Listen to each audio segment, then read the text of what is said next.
الحمد لله وكفى وسلام على عباده الذين اصطفى ما بعد. أعوذ بالله من الشيطان الرجيم. بسم الله الرحمن الرحيم. ومن يعمل سوءا أو يظلم نفسه ثم يستغفر الله يجد الله غفورا رحيما. ومن يكسب إثما فإنما يكسبه على نفسه وكان الله عليما حكيما. ومن يكسب خطيئة أو إثما ثم يرم به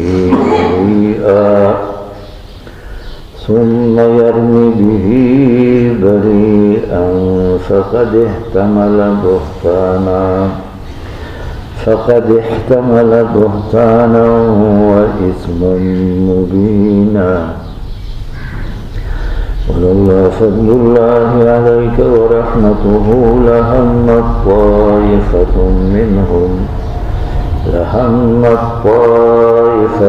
منهم من يضلوك وما يضلون إلا أنفسهم وما يضرونك من شيء. وأنزل الله عليك الكتاب والحكمة وعلمك ما لم تكن تعلم وكان فضل الله عليك عظيما. صدق الله العظيم.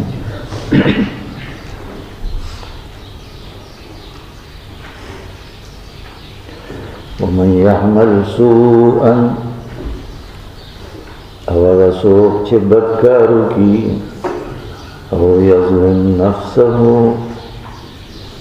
یا تاوان ورکی خپل ځان لا ظلم کی خپل ځان سره ظلم اصل معنی تاوان ورکول. ثم يستغفر الله او بیا الله نه بخښنه وغواړي يجد الله غفورا رحيما. بیا بمومي دغه ظالم دغه بدکار الله پاک ډېر بخښونکی لوی مهربانا. ومن يكسب اثما هغه څوک چې وکړي ګناه فانما يكسبه على نفسه بس خبره ده لګونه ده دا ګناه د وکړه په خپل ځان د ګناه بوج د ګناه پېښې دا د ده په سر دی. وكان الله عليما حكيما. او الله د لوی علم والا دی حکمت مالک دی. د یو ګناه هغه د بل په سر نه د ده په خپل سر د ګناهګار په خپل سر. ومن يكسب خطيئة او اثما او هغه څوک چې وکړي خطا یا ګناه وړه ګناه لویه ګناه ثم يرمي به بريئا او بیا اولی دغه ګناه بريئا د دغه ګناه نه پاک سوي باندې چې چا دا ګناه نه ده کړې د دې ګناه الزام بیا په هغه ولګوي چې دا ده کړې ده. فقد احتمل بهتانا وإثما مبينا. پس یقینا دې الزام لګولو والا دې ګناه کولو والا دار کړ په خپل سر باندې بهتانا لوی درو وإثما مبينا او ګناه ښکاره ګناه بله وکړه یو هغه ګناه کړې وه او یو یې بله ښکاره ګناه او لوی درو دا وکړ چې د دې خپلې ګناه نسبت یې بل چا ته وکړه تهمت یې بل چا نه کړی چې دا ده کړي ګناه نه دی کړي. ولولا فضل الله عليك ورحمته او کچرې نه وې د الله فضل په تا باندې ورحمته او نه وې د الله رحمت په تا لهمت طائفة منهم خامخا اراده کړې وه یوې ډلې منافقاننا یضلوک چتا خطا کی یضلوک چتا فیصلہ کی تا خطا کی تا تیر باسی پختو کنون باسی ساسی کی تخبل فیصلہ کی تیر باسی وما یضلون الا انفسهم او دین خطا کی نہ گمراہ کی سوک مگر گمراہ کی خبل ظالمنا وما يضرونك من شيء او دی نقصان نشرت رسول تا من شيء ذره نقصان سایس نشی کوله پرزان بربادی پرزان کا نقصان رسل زکا انزل الله عليك الكتاب والحكمة او اللہ نازل کرے تا کتاب و سنت کتاب قرآن کریم حکمت سنت هذا پیغمبر خبری دا پیغمبر حدیث هم دا اللہ دا طرف واحدة خبت واحدة ودا قرآن اختار واحدة وعلمك ما لم تكن تعلم او اللہ ذکری تاتا ما دا دین هذا تفصیلات لم تكن تعلم چمخت تاتا معلومانو دا واحد تذریعه دا دین او دا شریعت تفصیلی مسئلے تاتا وقولی تاتا مخت علم کنوی وكان فضل الله عليك عظيما ودا الله فضل تابعني لوی فضل لیتابا دا آیاتنا اندار کسی سر دی فضل کما واقعہ شان نزول میں لکا بیان کرا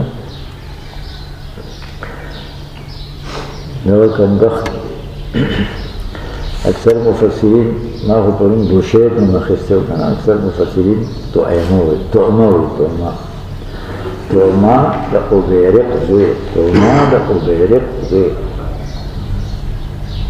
او خاندان ده بنو اوبیرق خاندان بنو اوبیرق ندقا تعما خلاوکا اوڑی پتکا کندریو کو اوڑی پتکا او زغره و لنده غشی تورا نیزه دا اگه وقت ده جنگ وصلی وی ده جنگ وصله پا کور که پتا لین بیو او فیتا سغتا رمتوبو کو چیو یهودی کرے دا شی که خو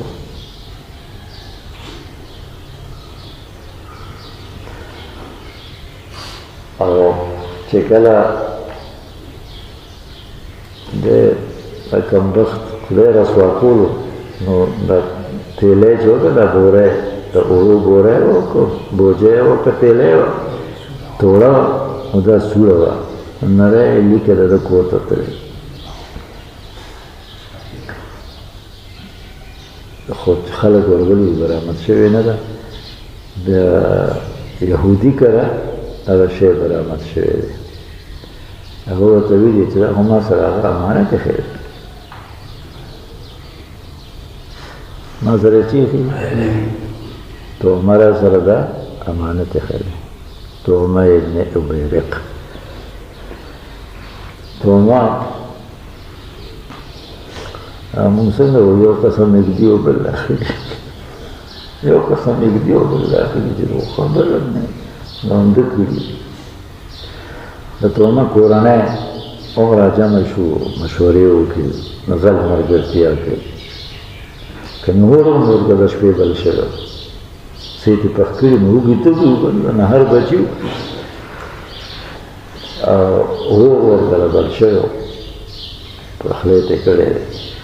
دا خلک د دې اور په وجه ورغلي د دې په کور کې بیګا اور بلېدو دې کره خو میاشتو اور نه بلېږي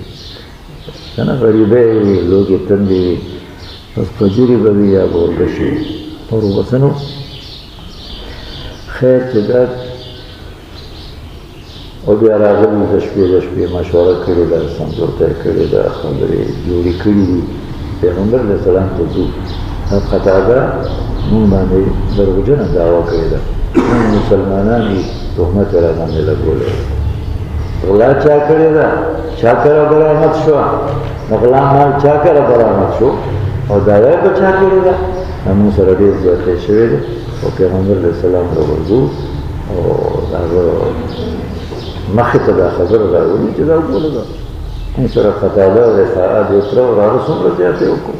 موږ مسلمانان یو موږ باندې اولاد تهمت ولګوو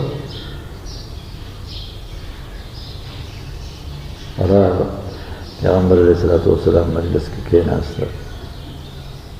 او خوږې پستې خبرې شروع کړې نو حقیقت حال دې وخته پورې لا پیغمبر علیه السلام مخې ته نه دی راغلی نو دې نه بیا مثلا معلومه شوه دا د علم غیب نسبتونه چې خلق مخلوق ته کوي پیغمبر سره علم غیب دی ولی سره علم غیب دی ژوندي سره دی مړي سره دی دا خلق کوي بعضې خلق یا نه پوهېږي او یا ضد کوي یا نه پوهېږي او یا څه کوي ضد کوي الله دا آیاتونه نازلوي تقریبا دا لویه رکوع ده دو رکوعګانې آیاتونه د دې باره کې نازل شو پیغمبر علیه السلام حقیقت حال دې وخته پورې په علم کې نشته چې غلا چا کړې غلا یهودي کړې ده او که غلا دا منافق کړې ده دا منافق و څوک منافق خو وایو ما لکه چې ځان مسلمان ښکاره کوي په حقیقت کې مسلمان نه خیر به هر حال نو پیغمبر علیه السلام میلان او رجحان هم دې خبرې ته پیدا شو چې دوی دا خبرې وکړي چې رښتیا د سره خو ثبوت نشته د تهمت لګولی کیس خو به مخکې چلېږي که نه خو تهمت یې ولې لګولی بې ثبوته مال هغه کله برآمد شو تالاشۍ او هغه وایي چې ما سره ته امانت ایښی دی او غل انکار کوي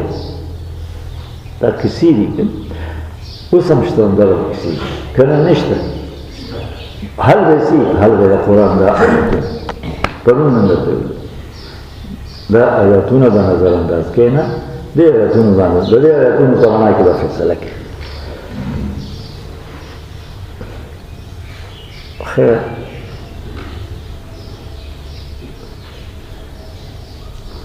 غلا شوی شی چا کره برآمد شوی یهودي کره غلا چا کړې ده تهمه یعنې هغه نام نهاد مسلمان ټیک شوه پیغمبر علیه السلام ښکاره خبره او څه ثبوت نشته د دعوې کوونکي سره هغه قسمونه هم کوي څه کوي قسمونه غل ښکاره خبره ده جناب رسول الله صلی الله علیه وسلم اعلان ځکه حقیقت حال خو الله معلومه کړی دی ښکاره نه دی چې د هغه اعلان دې طرف ته دی چې زه د یهودي باندې کیس واړوم او د یهودي د لاس کټکولو حکم وشي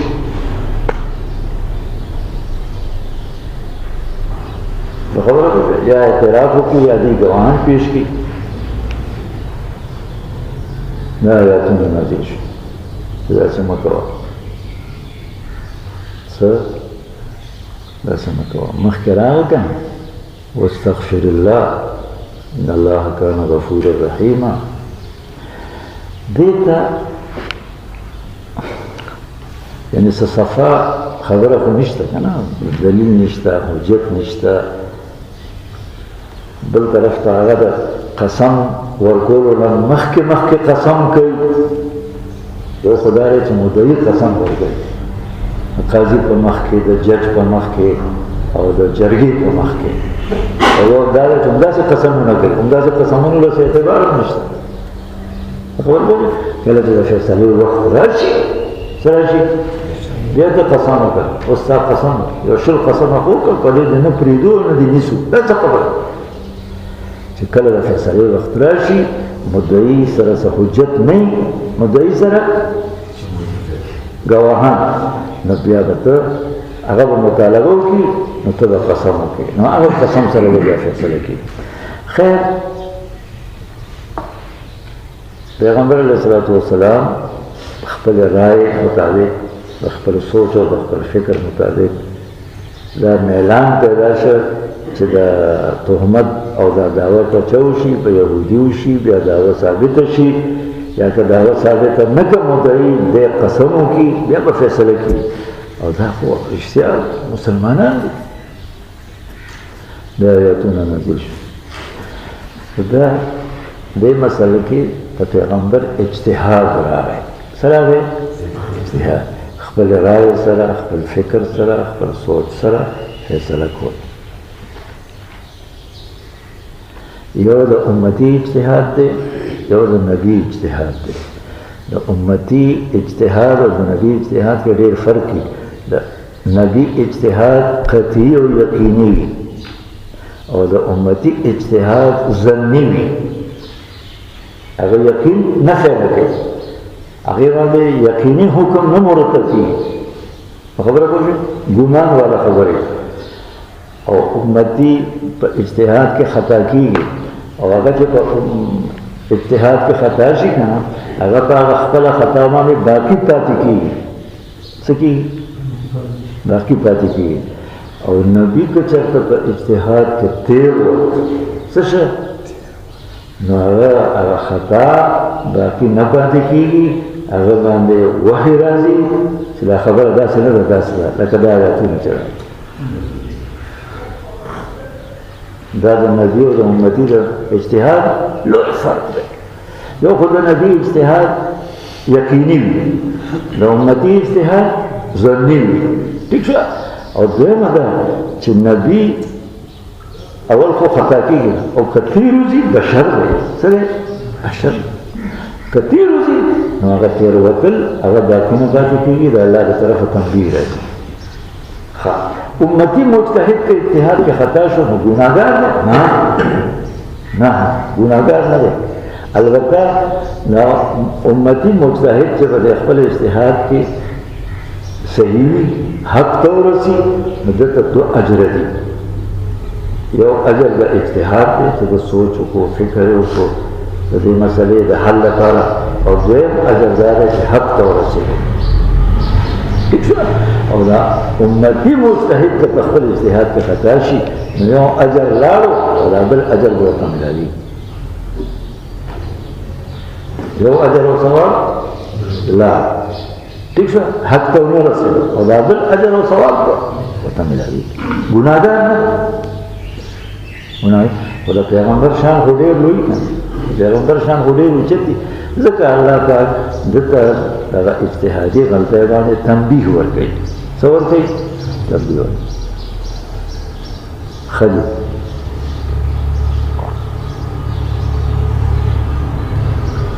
خبره خو پوه شوې ګوره دې دلته اوس یو بله خبره ده مونږ سره چې تعلق لري.